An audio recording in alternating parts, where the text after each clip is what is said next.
So welcome back, it's Nick from the Coach Station. And now today's stop is around one of the biggest myths in coaching.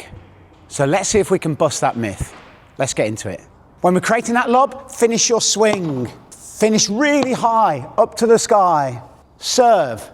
Follow through across your body. So the biggest myth in coaching is that the follow through after contact on the shot has an impact on the ball.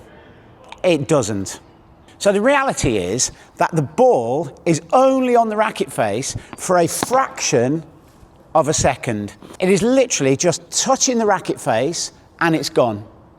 So as soon as the ball has left the racket face, then the follow through has nothing to do with the outcome of the ball.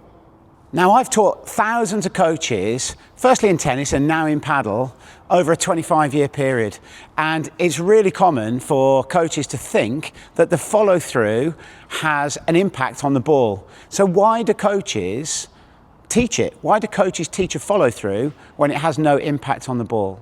Now, one of the reasons that coaches can teach the follow-through is that it's very, very visible. So you can then see where the racket finishes and give some feedback on where the racket is finished, or allow the players to then think about where to finish their swing. But the reality is that everything has been done prior to the contact. So if I want a nice high lob like that one, then really I've got to accelerate the racket up to the contact. It's everything that happens before contact is critical. So my acceleration of the racket here through the ball to get a really high lob is really important. This bit here, the acceleration up to contact, is the critical part of the swing. Now, that racket will then naturally decelerate, and it will decelerate upwards because of the path of the racket. So it's going to go up and then naturally just follow through to the point where my racket had accelerated and gone up to that point. So really what we want to be teaching is we actually want to be teaching prior to contact. So increased racket head speed would then get a larger follow through, not the other way around. So what can happen is it can become very cosmetic. So you can get players that do this, they hear, and then they follow through. So it's not part of one swing. It actually just needs to be one swing, focusing on the acceleration up to the ball, to be able to then get the follow through that's correct for that shot. And there will be a correct follow through, but if you've watched some of my ball control videos on PAS, then you'll realize that the way that we swing the racket up to contact has an effect on the outgoing swing path. So for example, we spoke about the Vibra. The Vibra has a level pathway through the ball, and therefore it'll have a level pathway out of the shot as well. So what actually does the follow through do? We've hit the ball in whatever shot it is, and the racket should naturally decelerate to whatever position it finds itself in to help us reduce injury and to find rhythm and to be able to get ready for the next shot.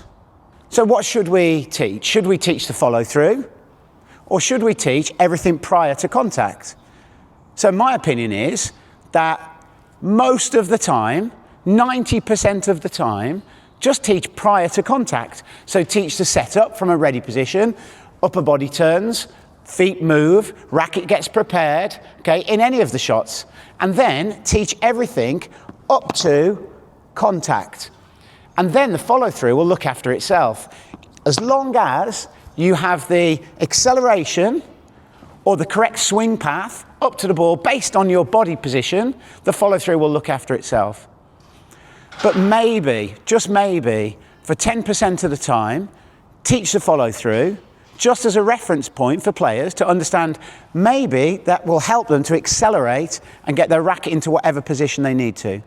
But 90% of the time, teach everything prior to contact to get a better result from the players. So it'd be brilliant to get your thoughts. What do you teach? Do you teach everything prior to contact and let the follow through sort itself out? Or do you use the follow through quite a lot to help your players understand what's happened? As long as coaches, we understand that actually the follow through has no impact on the outgoing ball, I think we're in a good position because we can use a bit of both. We can then teach before the contact, or after the contact if it's good as a reference point and it helps players to get a better contact. So that's it, we've reached the end of the stop here and we're on to the next one, and see you next time.